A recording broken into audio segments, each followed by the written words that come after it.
topic. I'm going to tell you what I'm going to talk about. We have to stand up to the haters, and whether they're in Congress or on the street corner, ZOA is committed to doing so.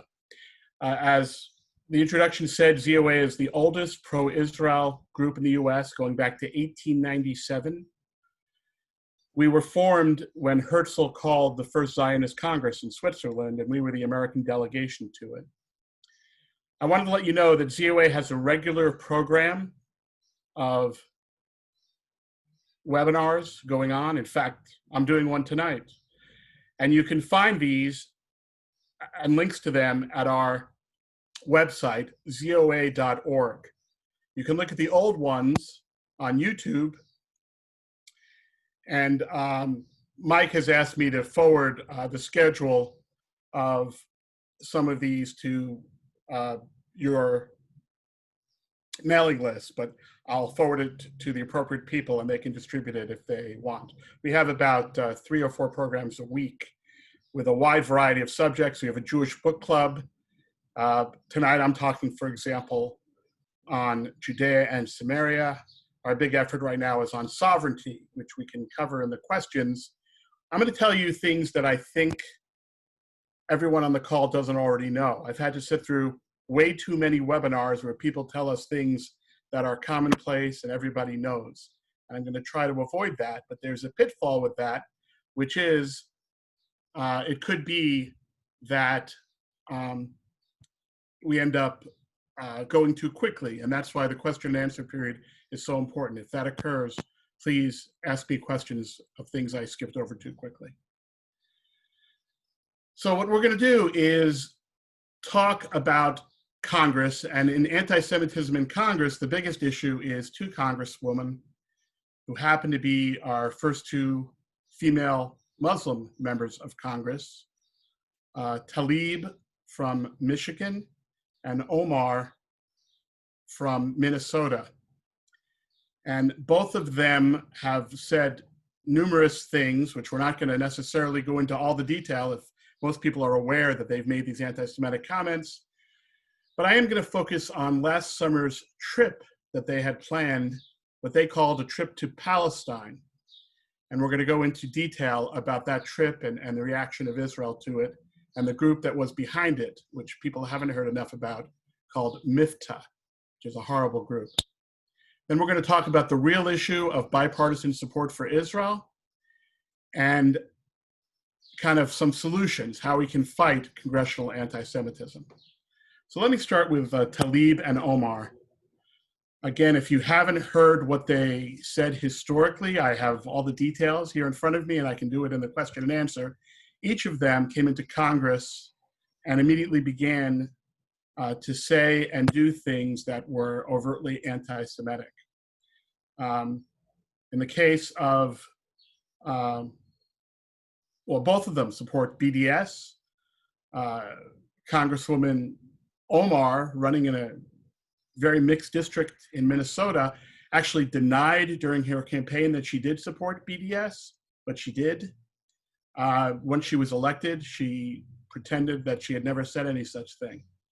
Omar always admitted that Omar is, of course, of Palestinian descent, and Omar is of Somali descent, and Tlaib is of Palestinian descent. The really most egregious is Congresswoman Omar, who said that Israel was hypnotizing the world. She called pro-Israel lawmakers motivated by money, playing into a Jewish stereotype. And she accused American Jews of dual loyalty. You probably are all aware there's something called the IHRA definition of anti-Semitism, and this violates it. And this definition has been adopted by the US. So we can talk more about that if any of you don't know. So these things that they've done continue until the present time. Just let me cover 2 things from the recent past. Omar just wrote a book in which she criticizes Saudi and Israeli influence in our government, which is perfectly legitimate. It's just the way she talks about the Israeli one. She says overtly that the Saudis pay off people, which is true, to have influence in the government. And then she says in the book that just came out, I won't speak about the other group, but Israel does the same thing. I'm not allowed to speak about it because of the reaction of people. So here she is, overtly continuing to strike the same chord. And unfortunately, we'll talk about it, but the congressional action in response to her anti-Semitism has been quite bland.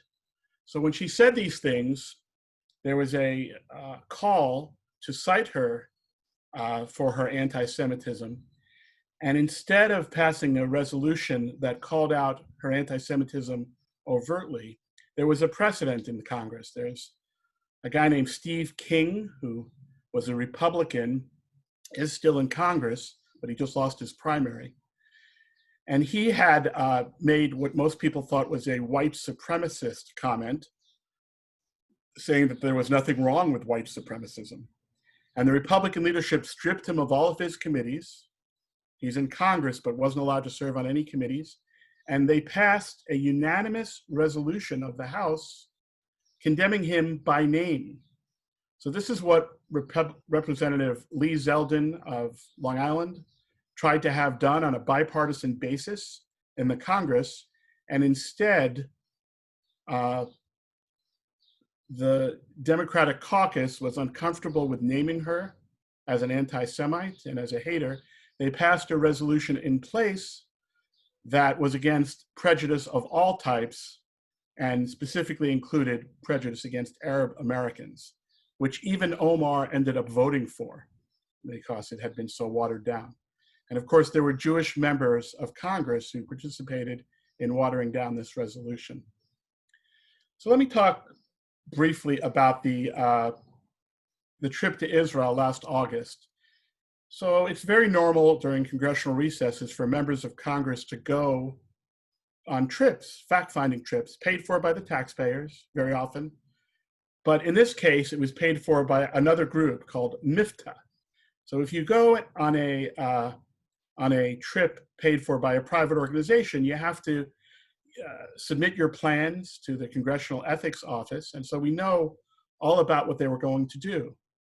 And they were going to go to what they called Palestine, and this group MIFTA was paying for it.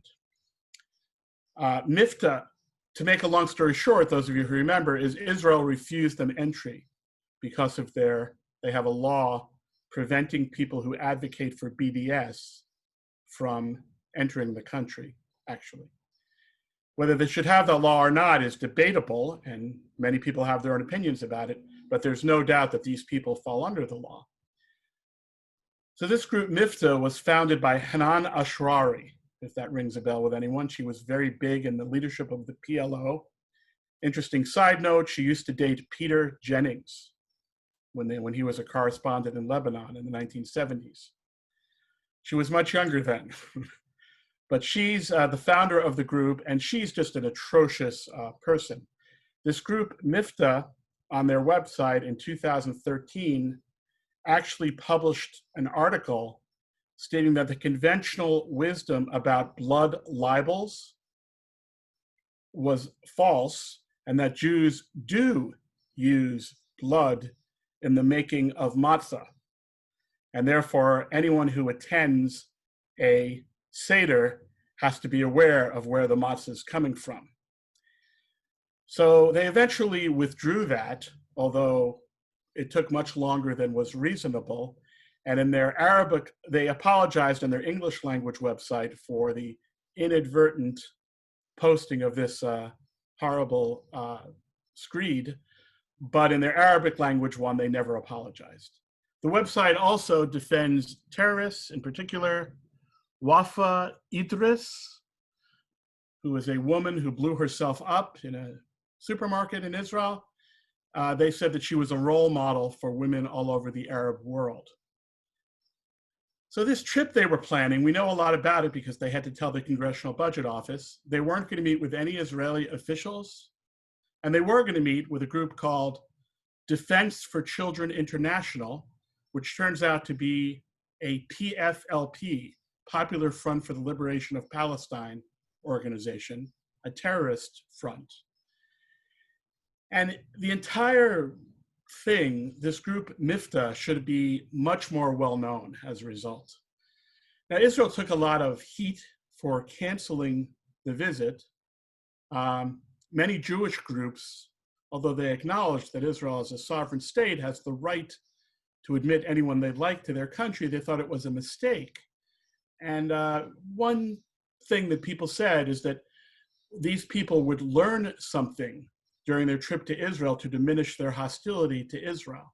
For example, Daniel Pipes said this, someone who's a very well-regarded academic, knowledgeable person on Israel.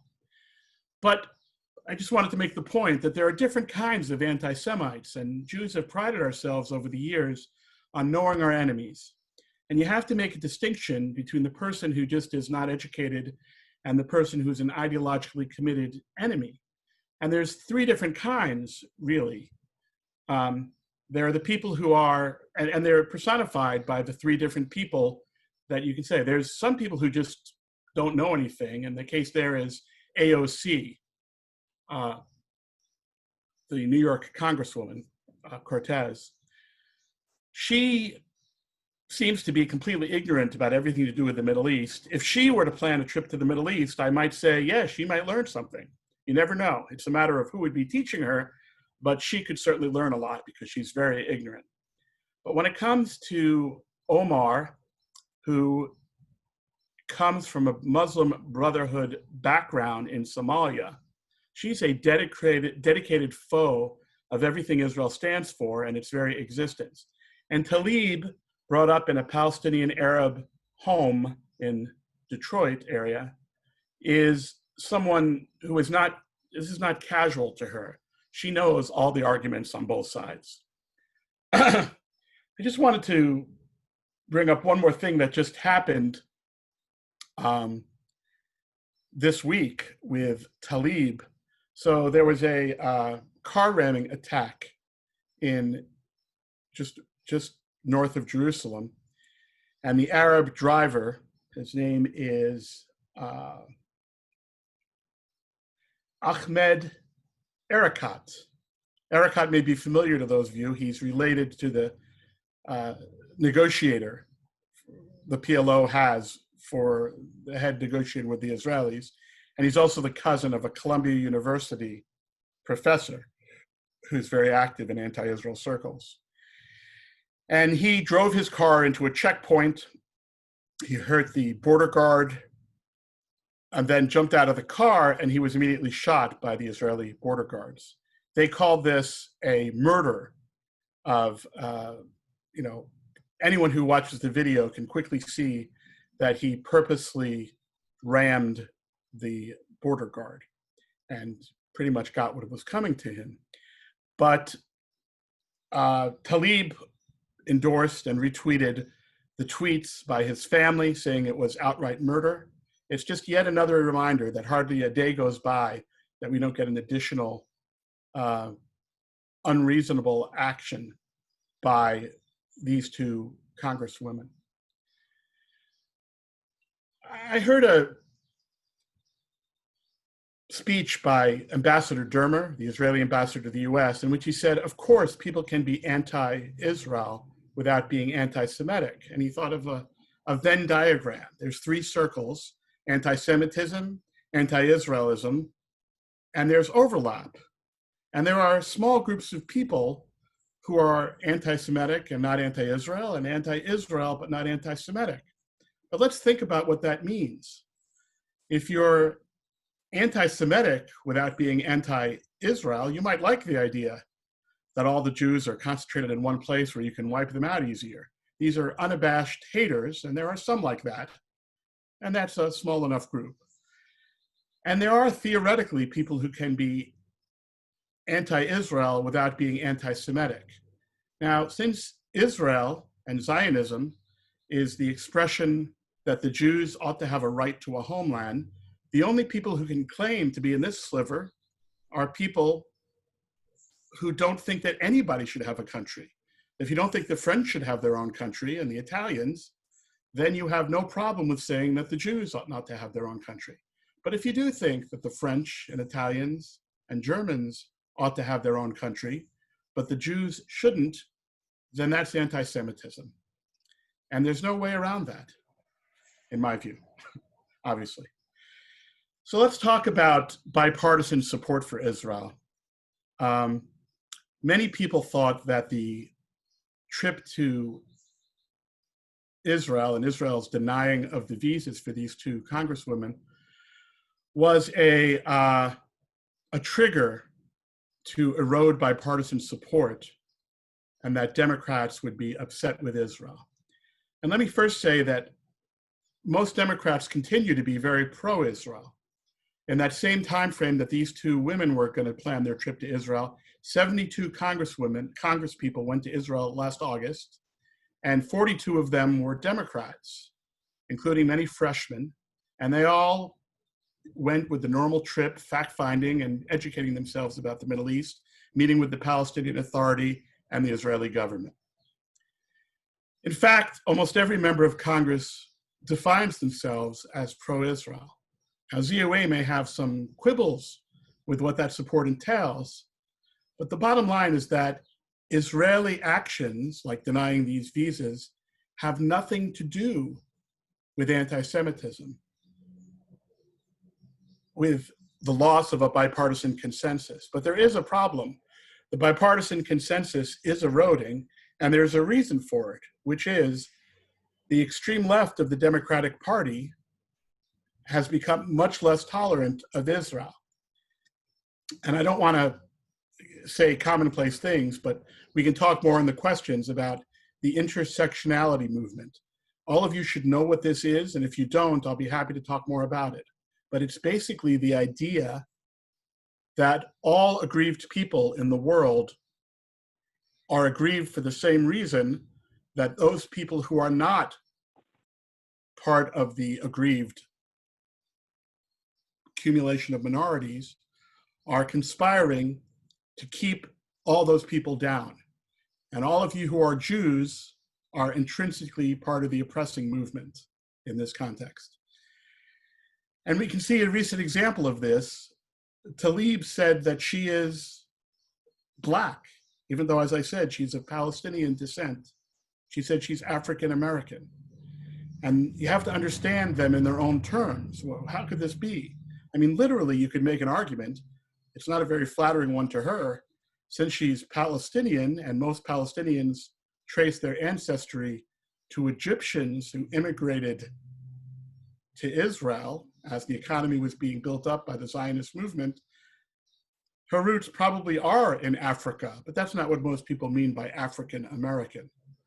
But in her case, we don't know, we haven't. So how to fight it? And I'm gonna just finish up on this and then take questions. How to fight it? Lee Zeldin has a resolution that could still be passed to criticize by name the anti-Semitic acts of these anti-Semitic congresswomen.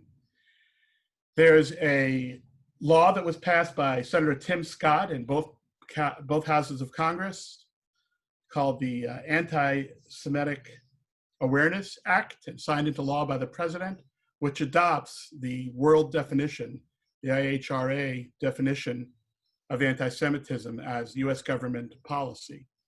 And that was a big step.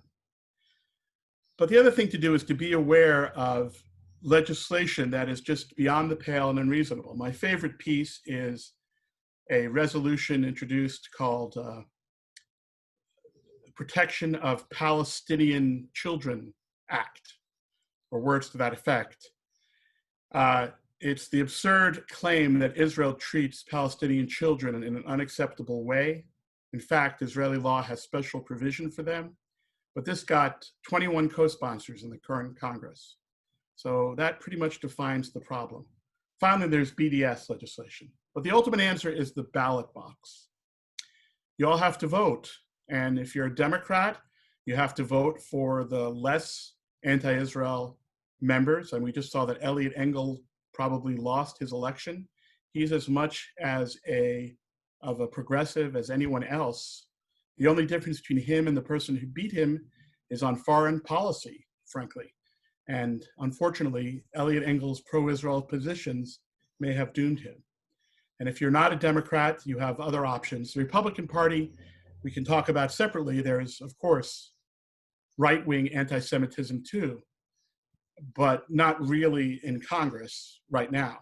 But there are plenty of people who are running for Congress or tried to become congressmen who are right-wing Republicans, and they need to be voted out too. ZOA is nonpartisan, if I didn't say that enough. And in fact, we criticize people in both parties. And sometimes people have the perception that we're in the tank for President Trump. I assure you, if he makes any comment or statement that is in any way anti-Israel or anti-Semitic, we will be the first to criticize him. We certainly did when President Bush was in office, and we praised President Obama when he did things that were praiseworthy. I have to tell you that many American Jews who dislike President Trump seem to think that he can turn on a dime and hate Israel again tomorrow, just like he has done on other issues. But the thing that they're missing is that President Trump really loves how popular he is in Israel. It is literally the place in the world where he has the highest approval rating. And that's not something that President Trump is going to give up easily.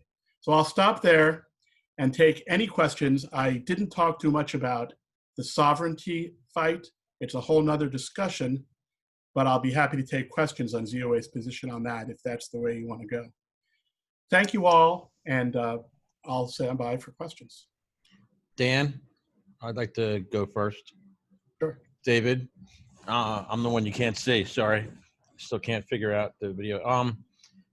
Thank you so much. I think the main thing that I'd like you to comment on is the connection between Omar Tlaib and the secret that nobody keeps, that the press and everyone keeps ignoring, is the connection between Farrakhan and these people and the absolute hypocrisy of the Jewish people and my friends who seem to ignore the fact that there's a big connection between this man and both of these members in Congress and others who have been seen and linked, especially Tlaib, who used to work for him and write a column. Could you please comment on this? Absolutely. I mean, the one thing that all Jews should agree on, just as we virtually all agree, I've never seen a Jew defend David Duke, for example. When you have an overt anti-Semite like that, no Jewish group, regardless of politics, should ever be making excuses for them or defending them in any way. And Farrakhan is certainly in that category. He's a despicable, anyone who hasn't heard his quotes, they are straight out of the 1930s and various Nazi leaders. So he's completely beyond the pale. At the same time, he is a leader of the African-American community, and this intersectional movement I was talking about requires solidarity and the overlooking of petty disagreements, what they consider. And many Jews have done this. So the Women's March, for example, had many Jewish organizational leaders, Jewish Women International, who had no trouble with marching with people who were active in the Nation of Islam, Farrakhan's organization, and with him himself. And it's shameful. Every Jewish leader should take every opportunity to criticize it. Yes, there are links between these people. They have a common political goal. Unfortunately, the Sanders campaign, and of course, the fact that Jewish is the main thing, was their political hope for this year, and they were all involved in it. And the links you're talking about are real. I'm not sure I can give you any more information than you actually gave us. It's absolutely true.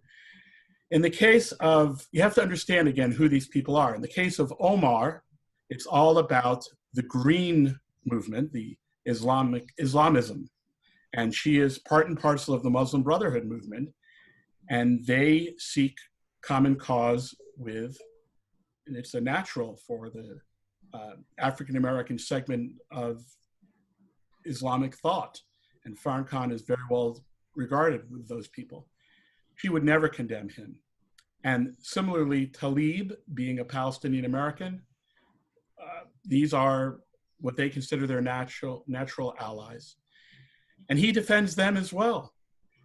Even David Duke said that Omar is the greatest congresswoman alive right now. So if you want to judge people by who praises them and who their enemies are, I think that's all I have to say about it. What about the Black Lives Matter connection between BDS and anti-Semitism? How come that's never talked about? It's really disgusting the way that the organization Black Lives Matter is given a free pass.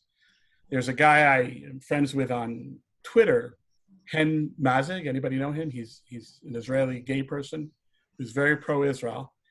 And the day after the horrible events in Minnesota, which everyone was unhappy with naturally, including ZOA,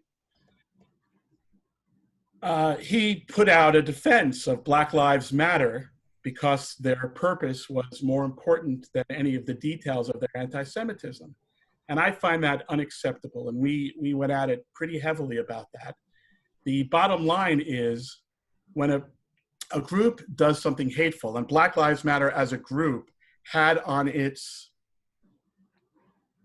manifesto from 2.5 years ago, overt eliminationist anti-Semitism, that Israel is committing genocide and should be eradicated. And this is unacceptable. It's a blood libel. It's not true. And the latest incarnation of this is that the chokehold that the Minnesota policemen used was taught to them by Israel, which is a big lie. Even Amnesty International has admitted that it's not true, even though they're cited as the source, and that they never said any such thing. There was, the way these things work is illustrative. There was a conference. First of all, there's an exchange program for certain cities to have exchanges with police all over the world, not just in Israel, but in South Africa, the UK, Switzerland, etc. And Israel was one of the, I think, 12 participants in this program. And they didn't teach them about chokeholds. They taught them about the way that Israel successfully does security screening, basically. And that's something that American policemen in urban areas can learn. But the canard has come up that they taught them these immobilization techniques, and it's a complete lie. The point is, Black Lives Matter is a vicious organization that has included these totally beyond the pale and unacceptable things. And even though the words Black Lives Matter, for example, Romney uttered them when he marched with the protesters, are not unacceptable, I think it's incumbent upon anyone who says them to make a distinction that they're not supporting the horrible anti-Semitism that this group endorses. And ZOA is never going to step away from our criticism of the actual organization. And people can use whatever words they want, including the words Black Lives Matter. Someone on the call before we started said, also would be a nice word to add. I think it was Mike Perloff. I agree with that personally, but that's not the point. It's not what I think. It's what has to be unacceptable. And the unacceptable part of it is to subscribe to their hateful ideology. Next question. Thanks, Dan. Mike Perloff, go ahead. Yeah, considering the example you gave about the dramatic and immediate response by the leadership of the Republican Party to the Republican congressman who voiced support for white supremacy, why do you think the leadership of the Democratic Party is protecting the openly anti-Semitic, not just protecting, but promoting to good committees, the openly anti-Semitic members of Congress from their party? The answer is very troubling, and it's something that I'm sure I'm not going to get everyone here on the call to agree with me on. But the answer is that the Democratic Party has a real problem.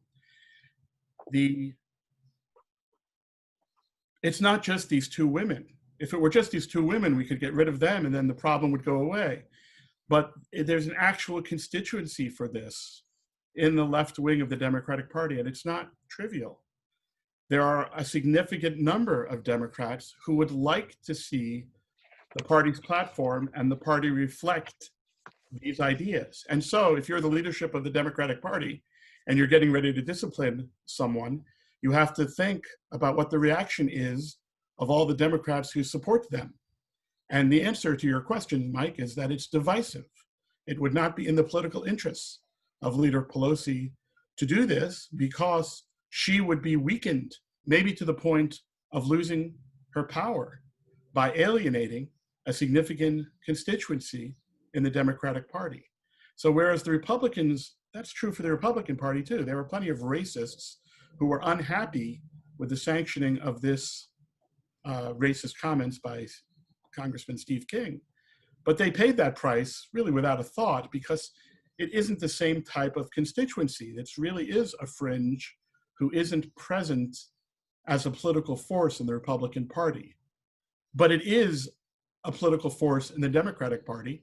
And if they were to have done these appropriate steps, they would be paying a price electorally, both in the leadership roles and in various races. And they're not going to do that. So we have the silence of Schumer. We have the silence of nearly every Democratic leader.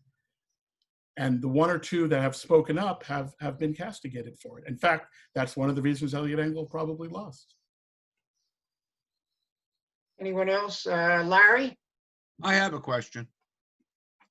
So I have two questions. The first is, Dan, can you give us an update as to the re-election prospects of these two women in their respective districts? What's going on? Who's opposing them? What are the chances of them being defeated in November? And my other question is, what's the relationship that ZOA has with AIPAC, the other big American-Israeli organization? Great questions. The answer about opposing them, I actually don't have the names of the opponents in front of me. I used to know these things like, instantly off the top of my head. It's one of the things that happens with age. But there is in Minnesota a significant prospect for her losing the primary for Tlaib. Her district is actually the district in Minnesota with the most Jews, ironically, and they supported her en masse last time, the Jews in her district. Wow. And they feel they were lied to. So there's a Somali American who's a traditional Muslim Somali American, a much more moderate who's running against her. And I think he has a real chance in the primary. They have the primary in about 3 weeks, I think. I don't have the exact date in front of me either. I wouldn't be surprised if she loses. On the other hand, she's getting, the Sanders campaign is behind her and all of those political forces.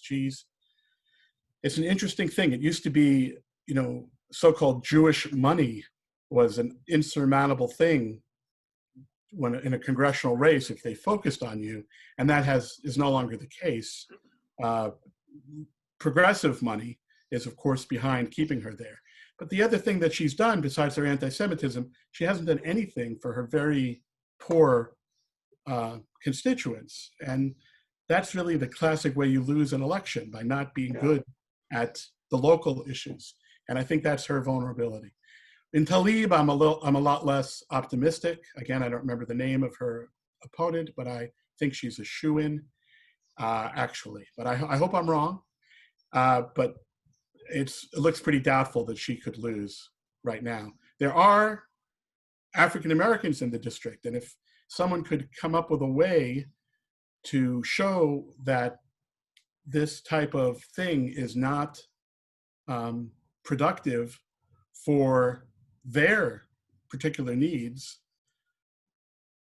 that would be great, but that's not happening so far. The progressive alignment together is the dominant political force this year.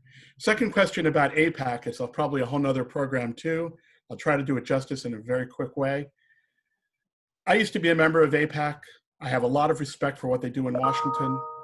I don't discourage any of you who are involved in it from continuing to be. They do great things. This bipartisan issue has really been a stumbling point for AIPAC. ZOA and AIPAC have different reactions to the fact that a piece of legislation may not end up being bipartisan.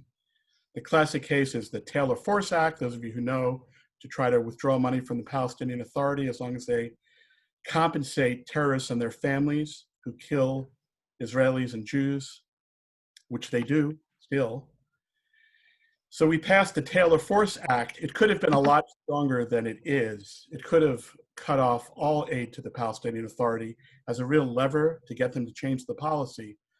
But it became clear to AIPAC that a number of Democratic senators were not going to support it in the more extreme form. It still would have passed.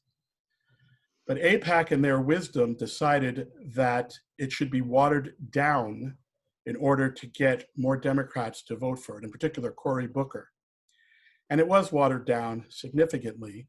ZOA believes in bipartisanship just as much, but we don't believe in changing our actual policy in order to achieve kind of a false bipartisanship. That's the biggest difference, but it is a huge challenge. AIPAC has some tough times. The Iran deal was really a big blow to them, and they actually told members of Congress that if they voted in favor of the Iran deal and gone with President Obama, that they wouldn't pay a serious price if they were otherwise pro-Israel. And that was almost deadly to them, because you can't be an effective lobbyist if the politicians don't really fear you and what you can mobilize. And we saw that again just now. They effectively gave permission. They effectively gave permission to Democrats to oppose the sovereignty extension as long as they're not critical of Israel or threatening to withhold aid. And these are problematic things that they did. ZOA is a little bit, we also have our detractors from our right, interestingly, who think that we're too anxious to embrace the possibility of a Palestinian state, but we're much more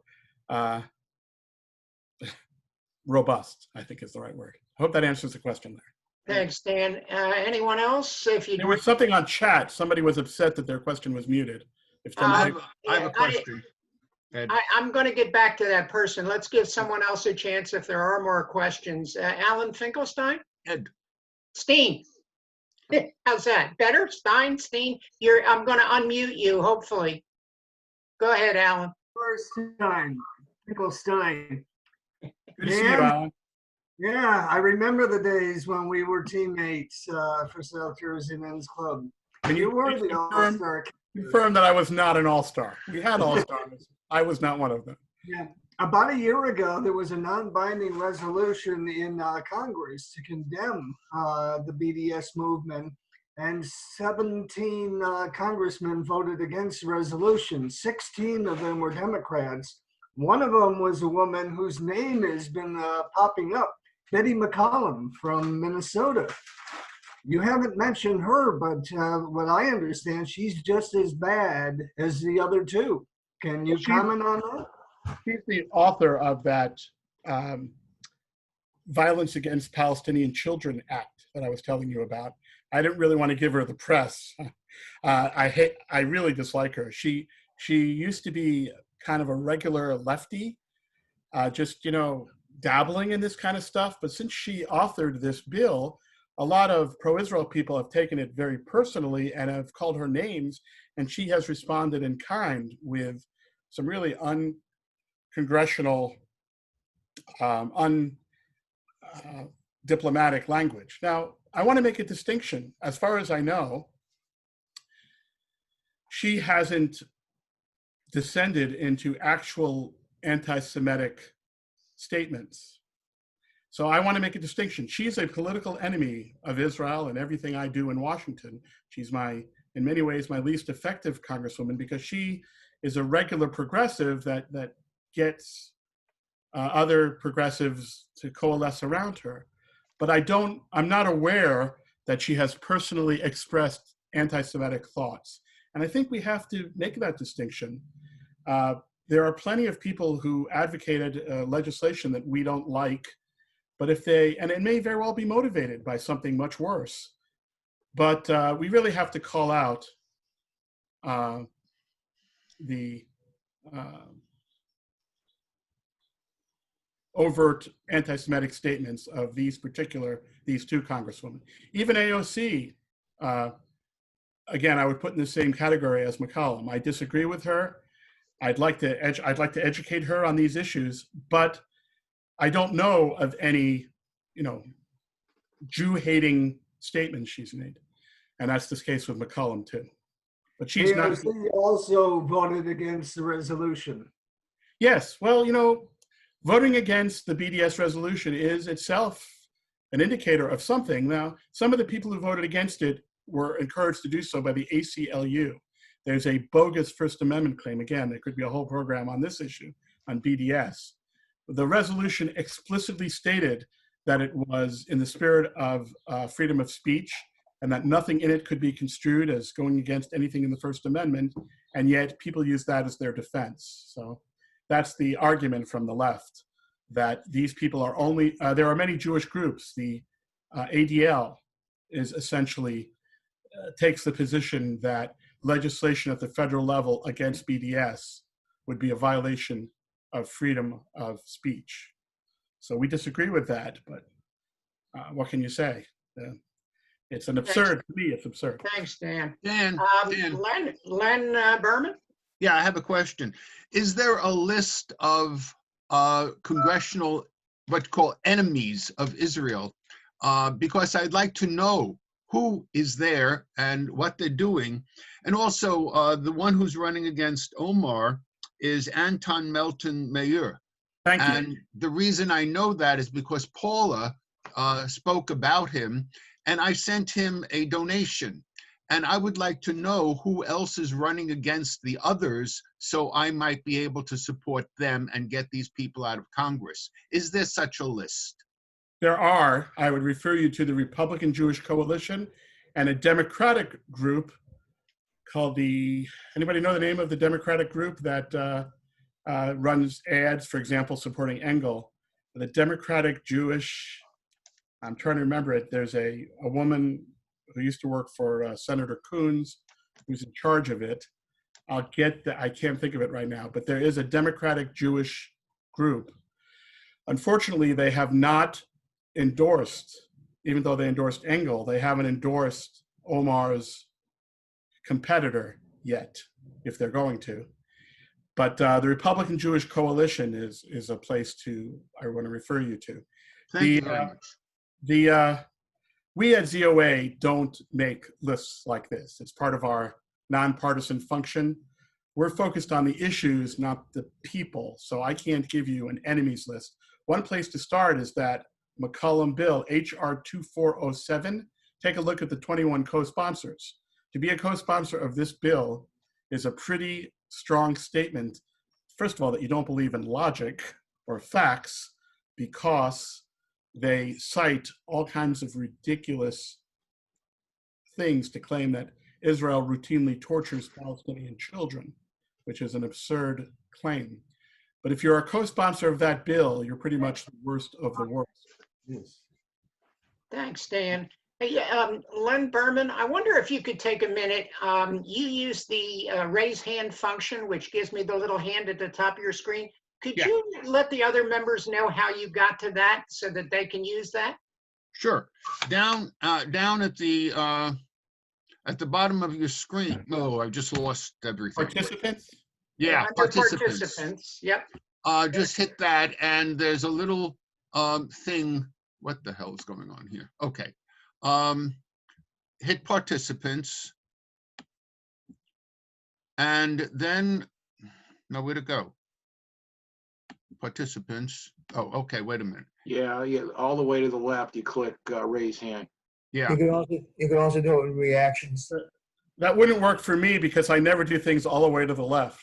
Yeah, Well, down at the very bottom, reactions are right. there's a little hand there, and if you press on it a couple of times until it goes up there.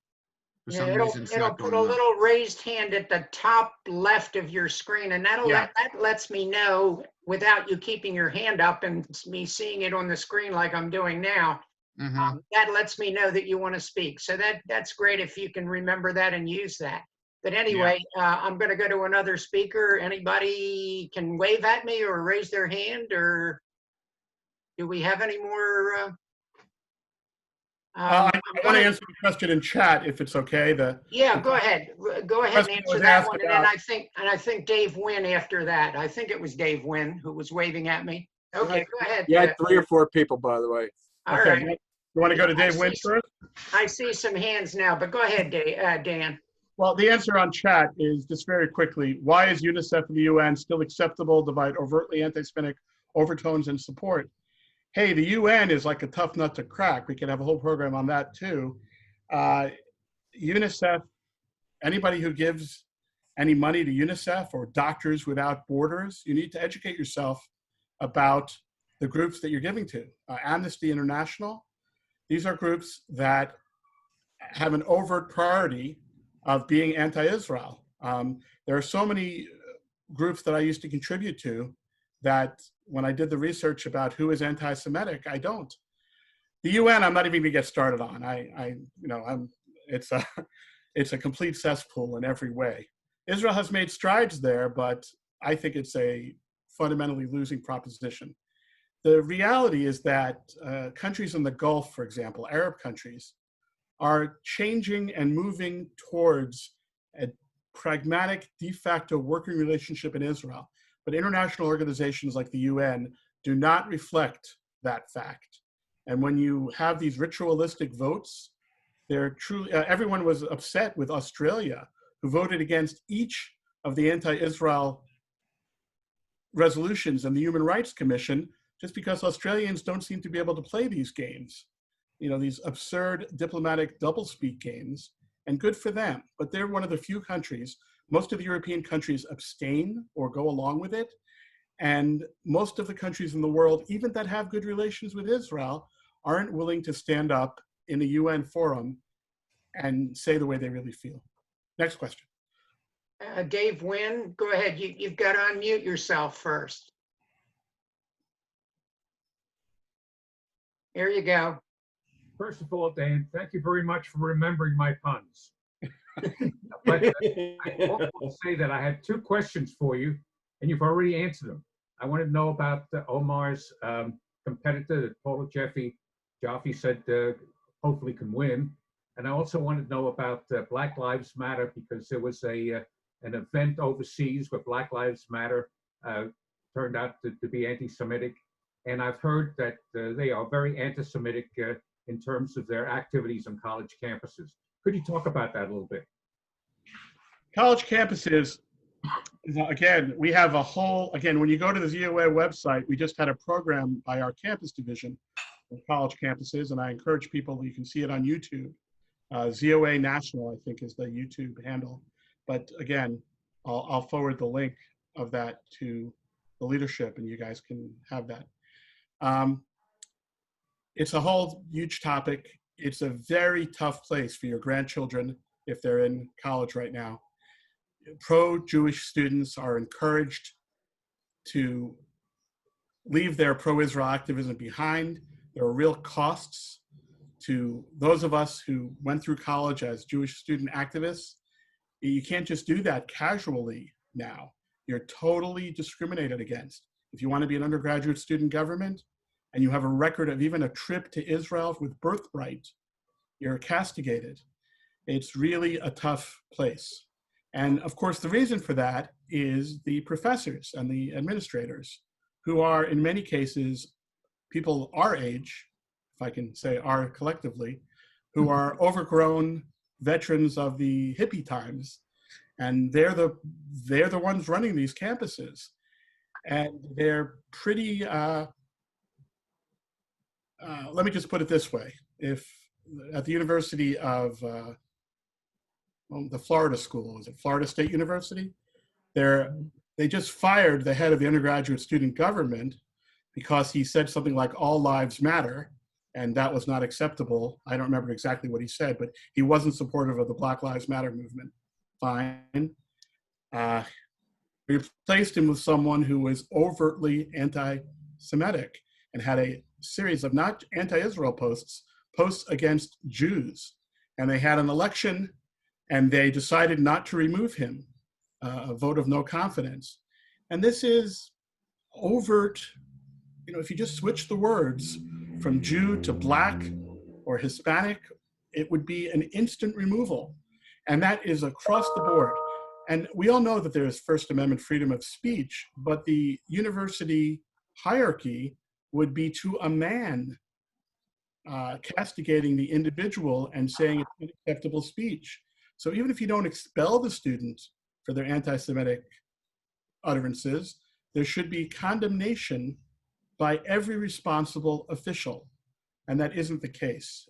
And universities are a huge battleground, and it's very worrisome that the Jewish community is not properly mobilized. Thanks, Dan. Ed Melman? Hi. My question is, what kind of political education are you doing with politicians such as Cory Booker and some of the other relatively mainstream candidates to educate them on these issues? One of the concerns that I had is that because of Shmuley Potiak's personal relationship with Cory Booker and his antagonism, he's getting a lot of negative press, but he was one who probably best understood the Jewish community of any of the candidates on the Democratic side. And I think it's important that that ZOA and other organizations have an active key person network to help educate important senators. So Cory Booker, for those of you who don't know, has a background steeped in the Jewish community in many ways. He was Shmuley Potiak, the rabbi, was a good friend of his while they were at, I think, Oxford together. And they had a close relationship. Booker used to pepper his speeches as he was coming up with Yiddishisms and quotes from the Talmud, and he's very knowledgeable about all of our stuff. When he decided to enter the national stage and put himself forward as a vice presidential candidate and then as a presidential candidate, he made a political recalculation, and it was quite overt. It's not a matter of lack of education, to be fair. I know his policy advisors in the Senate very well. I meet with them. He was someone who took a turn. There's a clear change. He used to be one of the leading opponents of Iran policy in the early days of the Obama administration, and it changed when he decided to run for president, and it was an overt policy choice. He ended up supporting the Iran deal.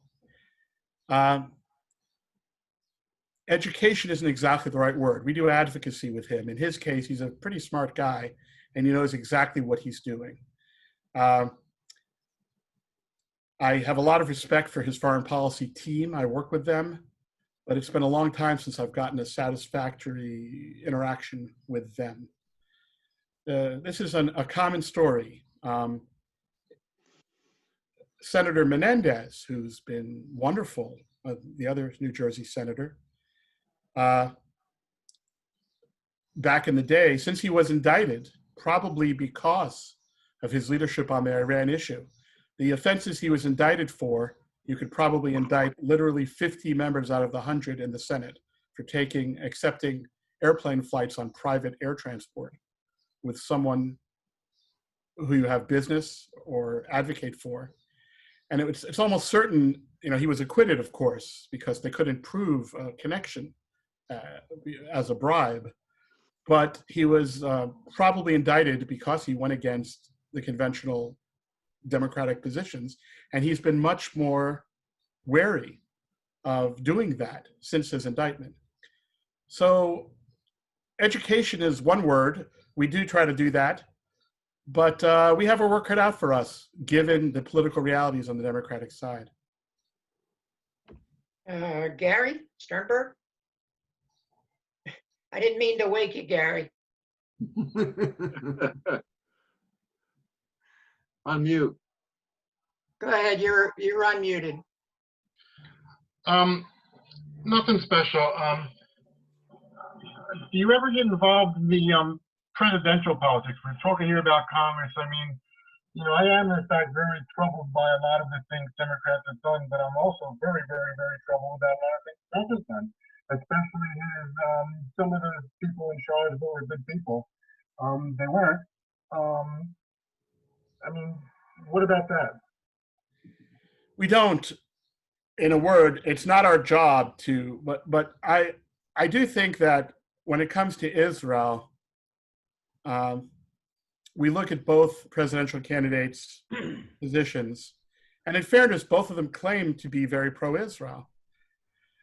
I got to tell you, as an individual, the particular example you gave happens to be a red herring for me, and I don't want to get into a debate about it, but if you read the actual paragraph, President Trump's comments about the Charlottesville people, it was very clear he was excluding the white supremacists at the time. So you have to be, and furthermore, there's a statement of Vice President Biden saying almost exactly the same words about the Sons of the Confederacy that has come out in the last few weeks. People are spinning all the time, and it's pretty difficult to separate the political spin on both sides from the actual value. My personal take, and this is as an individual, is that President Trump has never shown any anti-Semitic tendencies. And some people point out that his grandchildren are Jewish, and my acquaintance Ron Kempius from the JTA points out that that doesn't prove anything about people's attitude towards Jews. They have no choice in who their daughter marries, usually. But his acceptance into his family, I think, I tell you the truth, I didn't vote for President Trump when he ran in 2016.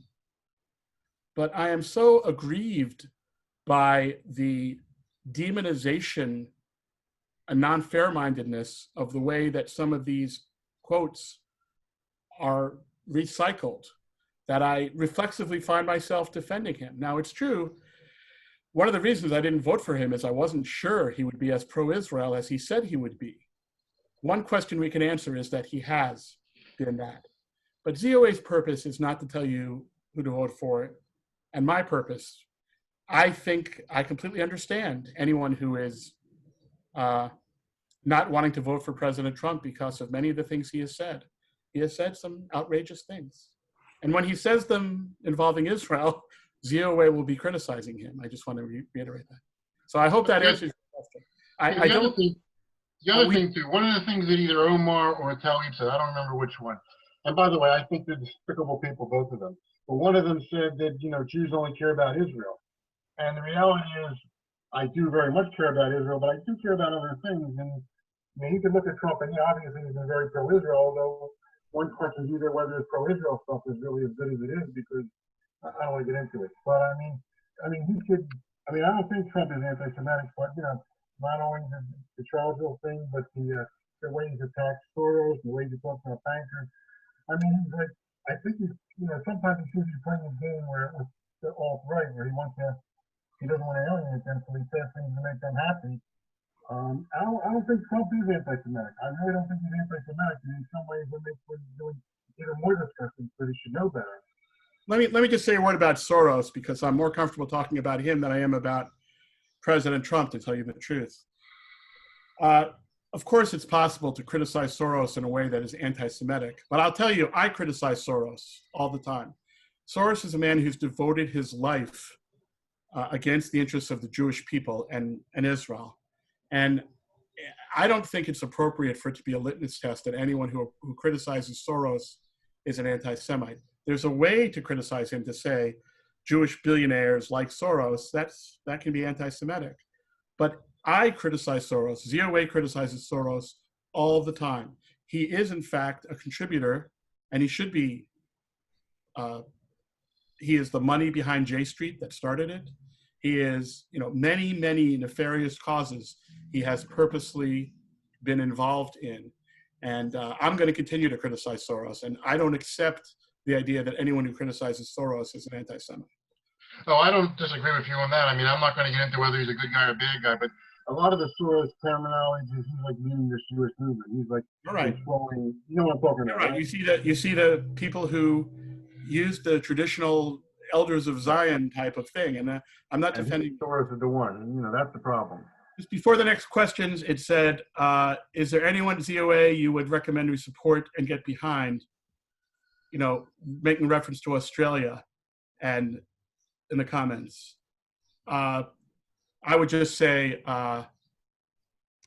there aren't a lot of countries that have covered themselves in glory with their international behavior. Australia is one. One of the worst is right now is Ireland, who's considering Belgium, Norway. There's a lot of list of bad countries. France has been very tough on Israel. And in the EU, you know, they do everything by consensus. So one or two countries standing against the EU consensus is wonderful. Austria, Poland, Czechoslovakia, and Hungary have prevented EU consensus against Israel in the last month. So we thank those countries for that. Thanks, Dan. Scott Anderson? You're going to need to unmute yourself. Scott, you need to unmute yourself on the screen down at the bottom right, left probably. All right, I found it. Okay, you got it. Well, the first point is Peter King has been a congressman for 14 terms. I think giving an applause to the Republicans and the Democrats for finally censoring him is kind of a little bit too late. And also, Congress in the first term of a person's participation sort of gives them a bye. Let's see what happens in the second term if they keep this garbage up. I'd also like to know, ZOA is nonpartisan. How does that relate to Israeli politics with Likud and Netanyahu? Good question. I just want to first correct, it was Steve King, poor Peter King of New York. Yeah, Steve King, you're right. Steve King and, of course, he has nothing to do either. They're not at all together. No, they're totally different. We used to be, I was friends with Steve King personally. I knew his staff very well. He was very pro-Israel. Most of those 14 terms, you can argue that he did all kinds of gaffes during those times, but they weren't hateful in the way. They would be stupidities. And it's when he made the hateful remarks that ZOA cut ties with him, and I think that's appropriate. And I think that we should cut ties or ostracize Congress people first term 14th for things we disagree with, but rather for things that are hateful. And I don't ever believe, I guess I disagree with the point of your question, I don't ever agree with giving a pass, even in the first term, to anyone for things that have to be stood up against. And to me, Jew hatred has to be stood up against in the first term or the 14th. It's my opinion. We could differ on that. When it comes to the second part of your question was very good about, I'm trying to remember it now, which was the second thing you asked? Do you maintain your nonpartisanship in Israeli politics with Likud and Netanyahu? The U.S. law does not allow us as a nonprofit that accepts tax contributions to be partisanship. We're partisan, we are bipartisan, nonpartisan on both Israeli and American elections. Now, it's natural that there are certain Israeli politicians that have a closer affinity to ZOA, and Mort Klein and Bibi Netanyahu are close allies on many issues. But it's not absolute. We have criticized Bibi for example, Bibi has come out in favor of the establishment of a Palestinian Arab state. and that is not something ZOA supports. So even in the Trump peace plan, Bibi is definitely to the left of where ZOA is on that. So there are other parties in Israel, Bennett's party, that are pretty close to ZOA's positions. We do not endorse them in Israeli elections. We just had a big banner we put up in Jerusalem that says sovereignty now, because we're in favor of the movement towards sovereignty, a whole nother discussion, which could be an hour in itself. But we don't say vote Likud so that sovereignty could happen.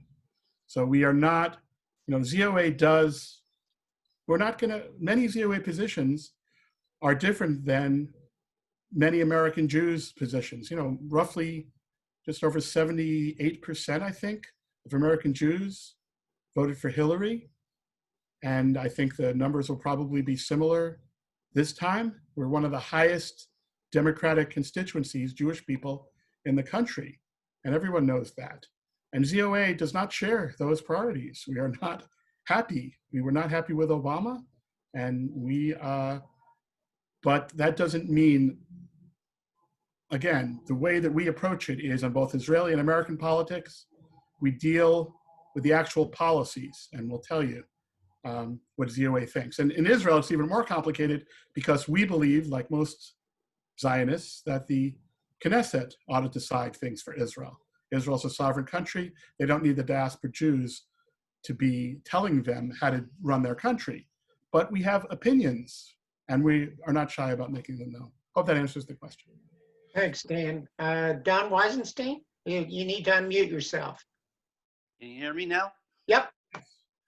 Dan, I was curious, in your efforts for ZOA, do you work alone, or are there other people that do the same thing as you, or are you just on your own with all of the various congressmen?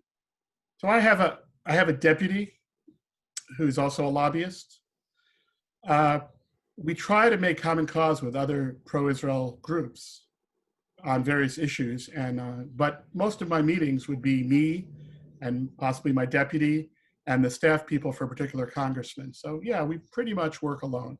We have the other groups that we work with sometimes are, there's a Christian group, Christians United for Israel, some of you are involved with, CUFI. Now let's not forget, the reason for pro-Israel popularity is not the Jewish community, it's Christian Zionists, and they are huge. So I try to work with them. There's a group called Act for America, that's a big kind of a US patriotic group that we work with. There's JINSA, Jewish Institute for National Security for America, a group that has retired generals and admirals that we work with. There's the Republican Jewish Coalition, their Democratic counterparts on issues. I work with the umbrella group for JCRCs on issues relating to anti-Semitism. We usually can't get a consensus on issues relating to Israel because J Street is part of that group too, and they're usually in disagreement with us. So yes, we try to work with other groups. I hope I haven't left any important ones out.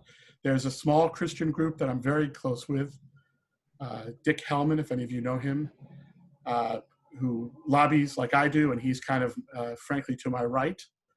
For example, he's opposed to the sovereignty plan because it mentions the possibility of a Palestinian state of President Trump. So we try to work with other groups, but there's a problem with that. Daniel Pipe's group, Emerson's group. The problem is that fundraising sometimes gets in the way. So we want to be seen as the pro-Israel stalwart. And another group claims that they're doing stuff that we're doing too. And they say, you know, for fundraising purposes, they exaggerate who's responsible for getting something done. And that sometimes interferes with the close relationship. There's also— Thanks, Dan. Mike Perla? Yes, Mort Klein has been the driving force behind Zionist Organization of America for many, many years. And I'd like to point out the South Jersey Men's Club in 1991 was the location he gave his very first public speech. And I don't know if many people know that at all. The other thing is, men's club wise, is glad to see so many people wearing their men's club shirts, and make sure that you do it every time. That's it. And thanks a lot, Dan. If not now, when? In the words of Rabbi Hillel. Yep. Thank you. I think Ed Melman, I think you had another one.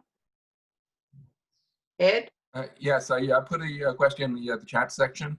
Go ahead. I wanted to raise the issue of sovereignty and what is ZOA's position on what would happen in Area A? Is it just going to be left as a autonomous area? That's something that is likely not to be very widely accepted anywhere. But does ZOA have any vision on what a reasonable solution would be ultimately? No, I think it's something that has to be generational. It has to be an evolution over many years, but there has to be a game plan of some kind. And we. So just to be clear, for people who don't know, the Accords, the Oslo Accords, and the agreements surrounding them divided up the Judea and Samaria, what some people wrongly call the West Bank. Just by the way, there's a terminology thing there that Mike Perloff is the expert on terminology, and he will give you a whole dissertation on that. But it's called the West Bank. That's a colonialist term for the time that Jordan was illegally occupying the territory. So when we use that word, West Bank, we're kind of undercutting the entire Zionist argument. And it's very strange that that's become the standard English way to refer to it. Anyway, in Judea and Samaria, A, B, and C. Area C, the first thing to know is that Area A, your question, none of the sovereignty that Israel is talking about has anything to do with Area A. Area A is where most of the Palestinian Arabs live in Judea and Samaria. These are the towns like Jericho and Ramallah and so on, the areas where the Palestinians are supposed to be self-governing right now.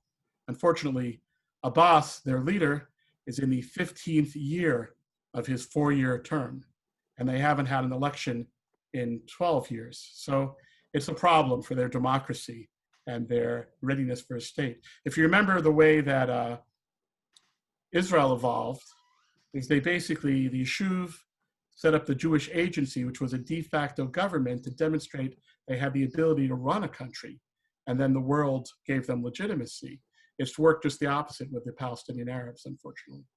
So the first thing to know, all the proposed sovereignty is in what would be called Area C, which Israel already has control over, and where there are virtually, well, very few Palestinian Arabs living. Area B is kind of a mix where Israel has security control, but there's still some self-government from the Palestinian Arabs. The ultimate answer, it's a very difficult question. I'm really good at telling you what won't work, the so-called two-state solution. I'm not so great at giving you an image of the utopia that will emerge in 50 years if we just take the right steps now. The first thing to say is that Israel has to be the one to decide this. Of all things, there's serious risks that are envisioned. And since I don't send my kids to the IDF, I have a much less of a voice about this. But there is kind of a vision for ZOA, which is over the time frame you talked about, over a long time, just as has happened with the Arabs in the Gulf, they have to allow their pragmatic vision for their own country's self-interest to overcome their prejudice against the idea of Jewish sovereignty.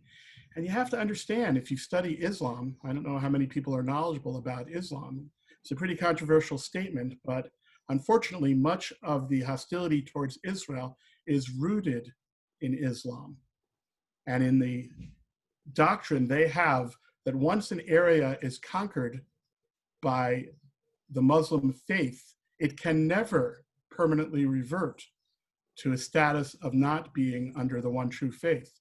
This applies to Spain as well, unfortunately, for them. It's just a matter of how that ideology, which is actually a part of Islamic jurisprudence, is mitigated by the self-interest of people. So as Golda Meir say, when they love their children more than they hate us, then there can be peace. So in the long run, I envision some type, or ZOA envisions that, I'll put it this way, ZOA says that the Israelis and the Palestinians, Arabs, have to work out those arrangements in the long run. But what we know won't work is empowering the worst among them. And that's really what we're harping on. I don't have a utopian vision. I think that over generations, they will come to understand that the advantages of working with the Jewish people outweigh the enmity. And I think we're starting to see that in places like Saudi Arabia and UAE. But let me be honest, when you take opinion surveys in Judea and Samaria, you see the highest levels of anti-Semitism in the world there. Anyone who thinks that the Poles or the Russians are worse has to take a look at some good polling data. The Palestinian Arabs are one of the most polled peoples in the world, and we have really good ideas. And it's not just that they hate the political arrangements that they're living under and the checkpoints. They don't like Jewish people per se, and they share in Jewish stereotypes that are very damaging. So when I have a beer with an Israeli, I often am surprised by how little hatred there is towards Arabs. I think you've all had this experience. And we'll reach the point where we can really make peace. And I have this relationship with some Arabs. There's a guy, Raith Al-Omadi, who's a Washington, D.C. think tank person, used to be a negotiator for Arafat, and he's a great guy. We have differences and ideas about what should happen, but I would trust him if we ever made a peace agreement with him. He really wants to make it work for his people. The thing is, he's in a tiny minority of the Palestinian Arab body politique. And what can we do about that? That's just a matter of wait and see. Sorry for the long answer. Thanks again, Dan. I'm going to take one more question. I think Richard Silver, I think your hand was up. You've got to unmute yourself. Okay, you're unmuted. All right. Hey, earlier you were talking about Black Lives Matter, and I sort of couldn't quite get their either a manifesto or their charter had the anti-Semitic vibes to it. I couldn't quite catch what they were. Sure, let me explain that. So in 2015, someone correct me if I'm wrong, they came out with a manifesto, and it had a lot of non-Black Lives Matter related content, basically endorsing tearing down the capitalist enterprise as a whole, but going off into overt anti-Semitism, saying that Israel was genocidal, that they were killing off the Arab population, and 100% standing in solidarity with all anti-Israel activities in the world and the UN. And this is one of the things that appeared in their manifesto. The person who wrote it in is one of these Nation of Islam activists who was involved in the Black Lives Matter movement.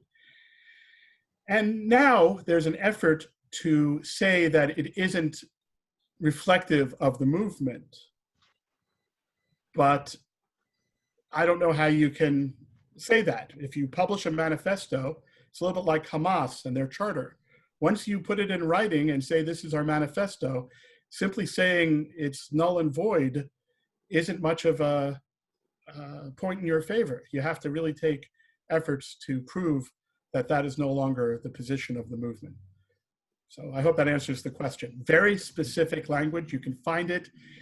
ZOA at our website has a op-ed where we have links to the Black Lives Matter original document.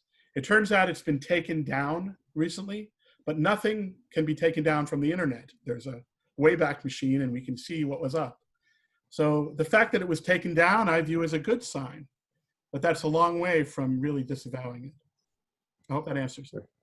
Dan, thank you very much. It's been very enlightening, letting us know exactly what ZOA is doing and what you're doing. And we're proud to have a former member in Washington helping the cause. In conjunction with your speaking today, of course, you've got a membership with us for the next year. So maybe one of these days, we're hopeful to have a live breakfast if we can get you up from Silver Spring to have breakfast with us, that would be great. And I thanks really again. enjoyed seeing the old faces, and I do mean old. But For sure, for sure. you guys are So- great. I love the banter, and please don't stop punning, Dave Wynn. If everybody will stay on, let's schmooze for a minute. I have a couple things that I want to mention. I don't see Dave Singer this morning. I don't know if he's with us, but if somebody has some information, could you jump in and tell us how he's doing? Anybody? No, nothing. I spoke to Dave. He's doing pretty well. The problem that he has is that his voice is very much still strained from the ventilator, and so he's very uncomfortable talking. But he's progressing? Yeah, Rehab? slowly but surely he's progressing. Good. The other person, I know Myron Miller was hospitalized. I don't know if he's back on. I see a Myron here at the bottom of one of my screens. I'm going to unmute him. Myron, if you're with us, do you want to say hello? You've got to unmute yourself if you can hear me. Sure. Are you with us? Can you hear me? Yes, we can hear you. Good morning. How you doing? Good. Are you out of the hospital or are you still there? I was never in the hospital. This is Myron Kessler. Actually, I'm on my phone now because I want to call my wife. But Okay, did anybody now hear about Myron Miller? Right. Well, Myron is in the hospital. At least he was earlier in the week. I didn't know. All I can see on my screen is a telephone receiver and the word Myron. So I thought maybe he was with us, but I guess he's not. But anyway, good morning to you. Thank you. Anybody know anything about Myron Miller? Want to chime in? No? No one? Okay. We'll see if we can find out how Myron's doing. Anybody else want to give us any information on members? Good things, bad things, new grandchildren? Jump in, Yeah. please. Unmute yourself and jump Hi, in. this is Mike. By the way, if you want to change where it has your name, like some people have their wife's name on there or something because of your account, if you take your cursor and go to your picture on the screen, you'll see that it has 3 dots. If you hold the button down on the 3 dots, one of the things is rename, and then you can just type in, you know, instead of saying, you know, Kathy and Mike, you can just make it Mike or whatever your name is. Right. I don't know if any of you noticed while we were going, while Dan was talking, I was going through and I changed some names around. So if you didn't see your name to start with, you might see it now. As I recognized people, I changed their names on the screen so everybody could see who was with us. Anybody else? Good morning. No? No one? Jump in. Hey, birthday for you. Go around.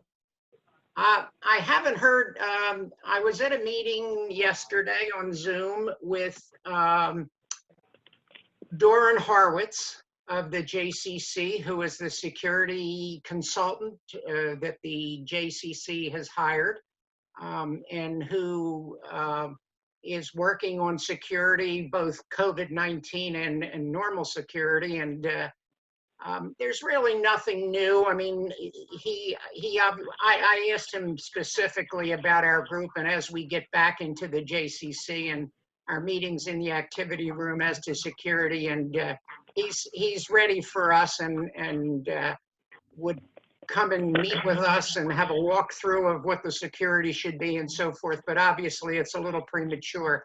I know the JCC is beginning to open up a little bit. I haven't heard anything at all, nor do I believe they're ready to talk about using the building again for a breakfast. But as soon as I get more information on that, I will let everybody know. If someone knows something more than I've just said, jump in if you would. Just to answer a question for me, will people with JCC memberships, have they been charged all through this time?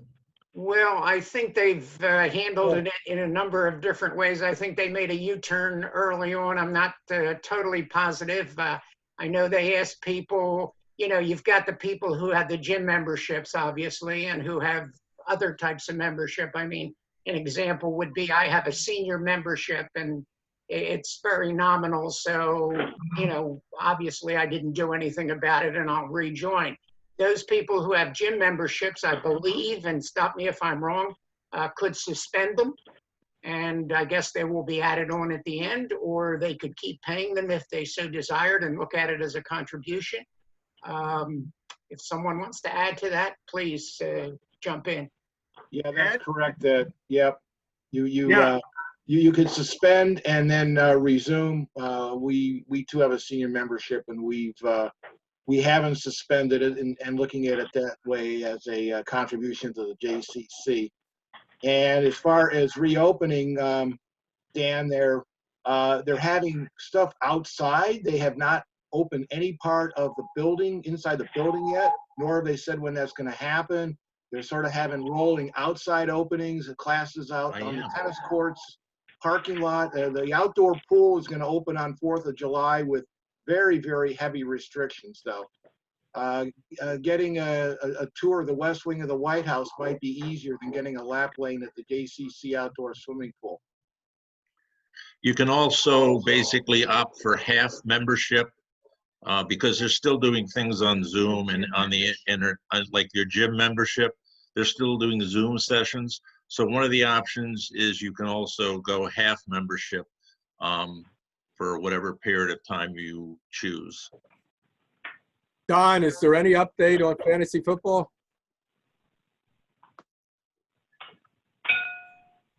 Yeah, you've got to unmute yourself, Don. Okay. Okay, there you go. Yes, I wanted to mention this in particular since Dan is on and now a member, but we do have a very active fantasy football league. Last year we had 12 teams, and we're certainly interested in adding additional people. As long as they have their season, I expect that we'll have our season, even if we have to do an online draft. So if you're interested, we can have up to 4 people be on one team as co-owners. If you're interested, just drop me an email, and I'll be glad to get you involved with that.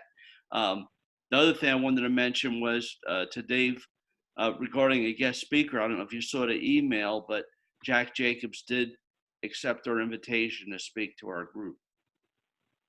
You want to take a minute and tell us who he is for the rest of the membership? Yeah, he's been highly decorated in the Vietnam War. He's Jewish, obviously. I think he's won the Silver Star twice, the Bronze Star, but most importantly, he's a Congressional Medal of Honor winner or recipient, and he has agreed to speak to our group, which is not easy getting him. I was very lucky to get him. Dave, I'll talk to you as far as scheduling him. All right. Dave, Thank you. Dave Wynn, did you want to say something? You've got to unmute yourself.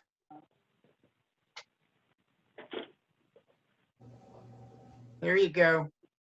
As a result of membership at the JCC, my wife and I are members of the Jewish Film Festival. And starting tonight, we're going to be able to see the films that we normally see in person. Going to be either streamed or Zoomed to us. I'm not sure which, but it starts tonight at 7 o'clock. If anybody wants to see the Jewish Film Festival, they can by contacting the JCC. I have a question for you, Dave. Yeah. My wife showed me something that came off the website. Apparently, they're going to send a link via email. So with the instructions how to stream the movies you paid for. But I have not seen the email yet. And the very first movie, the one Golda's Balcony, is tonight, and I paid for that one. And I understand that you only have like a 48-hour time frame to watch it once they make it available. Yeah, David, you've got to unmute yourself again, Dave Wynn. There you go. Alan, what you're asking is you want me to send you an email? That email? Yeah. Okay. Thank you. We actually have 3 films that we wanted to see. The second one, I think, the one about Mo Berg. Well, David, if you would just send him the schedule and whatever he needs to watch the films, that'd be great. Thank you. Yeah, thank you. Anybody else? Jump in if you would. Unmute yourself. Yeah, may I? Go ahead, Barney. Yeah, the email about the film festival will be coming, but just a little bit more of an update with regard to JCC membership. Of course, members were given the option when the JCC closed as to whether to continue paying their dues. The fact is that the vast majority of members have, in fact, continued to pay their dues. So the building could be maintained, salaries can be paid, although everybody has taken a substantial cut in their salaries. So somewhere in the area of 2/3 of JCC members are continuing to pay their dues. And so hopefully when the building is up and running, it'll be in good shape and the staff will still be there. So I do urge people to please continue paying their dues to the best of their ability. Thanks, Barney. Anyone else want to jump in? Mike? Yeah, for Dave Schwartz, there was another speaker I heard, actually because of Zoom. This person was doing a presentation from Israel, and it was about the field hospital that was built in the Golan Heights to serve people who from Syria, no matter what army they were from or refugees, they crossed the border for help.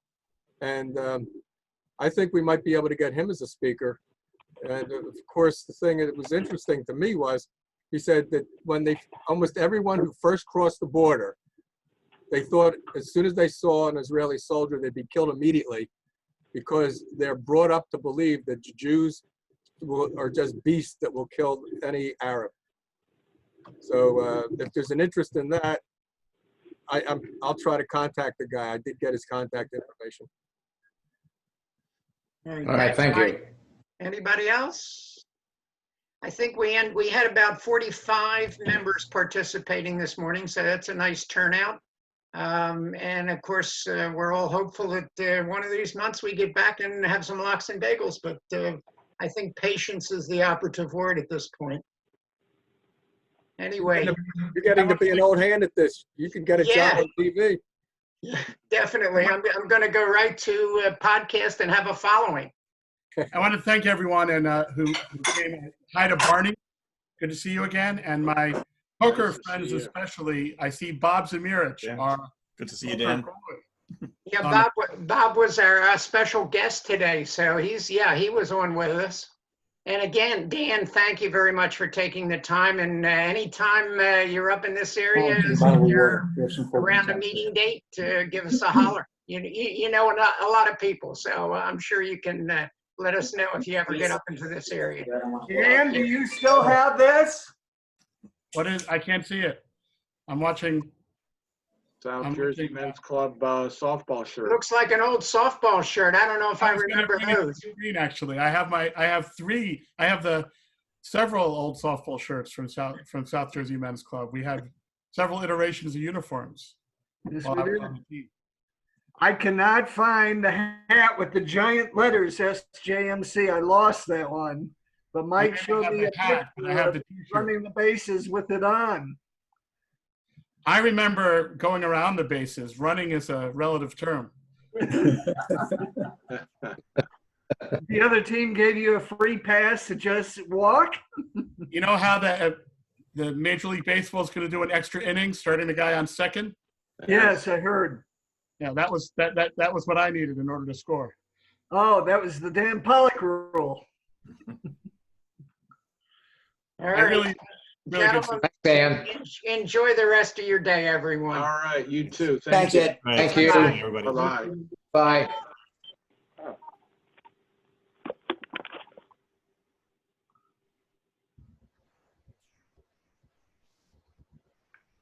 Bye.